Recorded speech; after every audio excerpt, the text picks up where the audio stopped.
What does this mean for Europe as a whole amidst big political churn that we are seeing across Europe? And we are joined by Professor Greg Simon.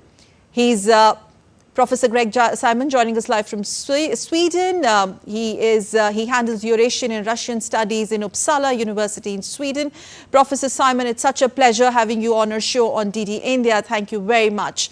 Now, we have seen in the weeks and months leading up to the vote, some centrist lawmakers said that they will not vote for her, forcing her to look for support elsewhere or outside her current coalition, including among the left-leaning Greens, which, by the way, did their job. How do you think this vote has come through, and what does this really mean for the bloc?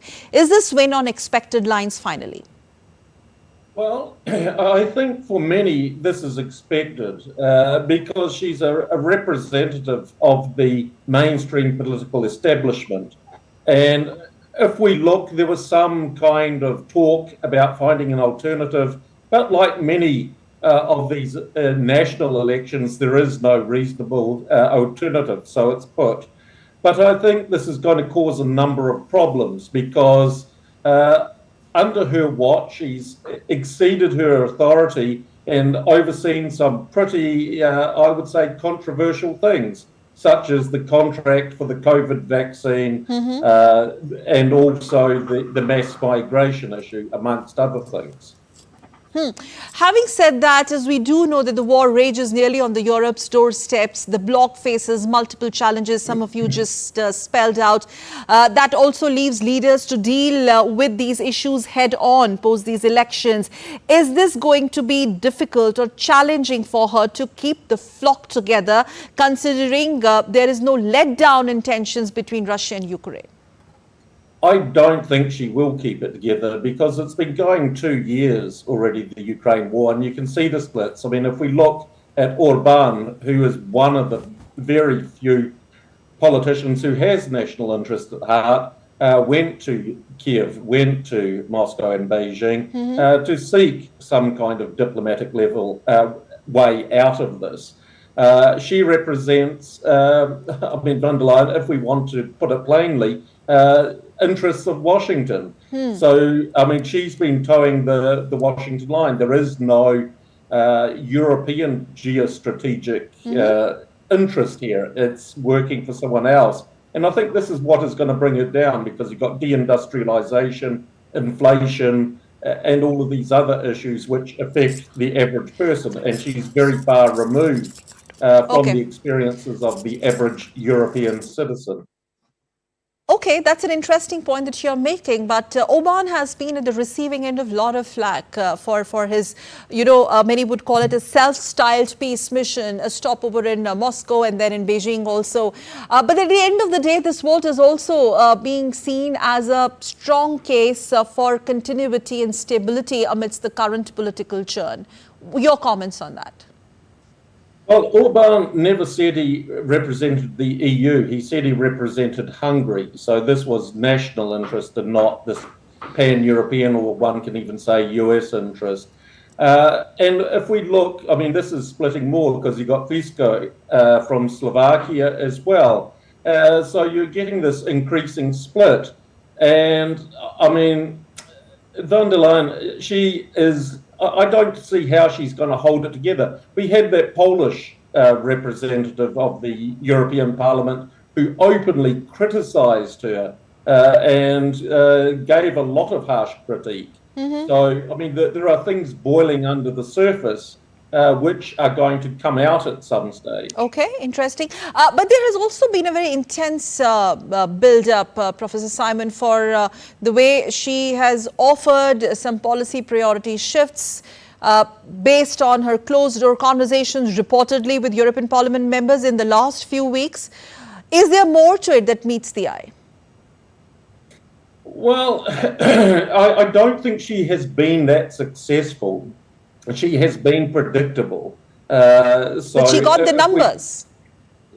Yes. Better than last time. This is what I'm saying. She has the numbers with the political establishment elite.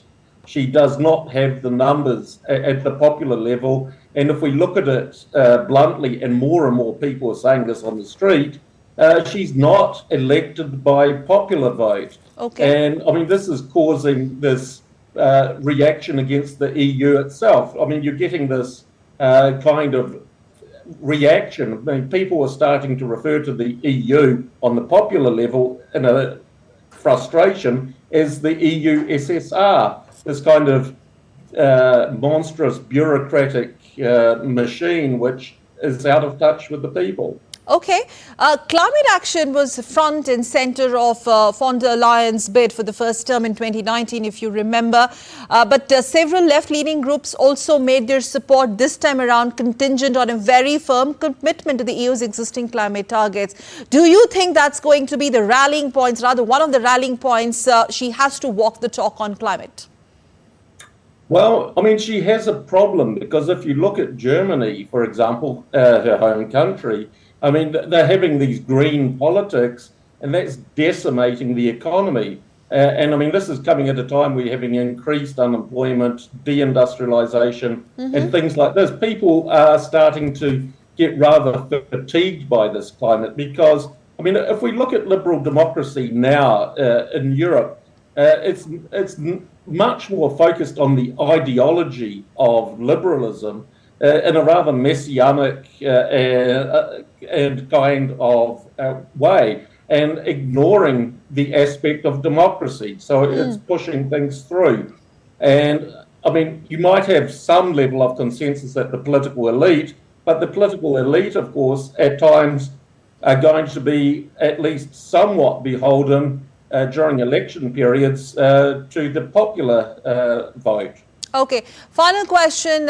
Do you see also this as a platform which centered mostly around boosting competitiveness versus US, China, Russia, Ukraine, all of that? Well, alas, I mean, I don't see the EU as pursuing its independent policy, global policy. It's more supportive of the US policy. I mean, if we look at the strategic issues, the EU never diverges from the Washington line. And of course, this is making it less competitive because it's breaking trade ties, it's interrupting all of these things that earlier made it more competitive. Because if we look about 5-6 years ago, the combined GDP of the EU countries was 5% more than the US, and now it's well below 50% less. Okay. So, I mean, you have huge problems. Okay, we'll have to see how the second term really goes for her. Meanwhile, Professor Simon, thank you so much for joining us live from Sweden on this big and lead story on DD. My pleasure. Thank you. Thank you.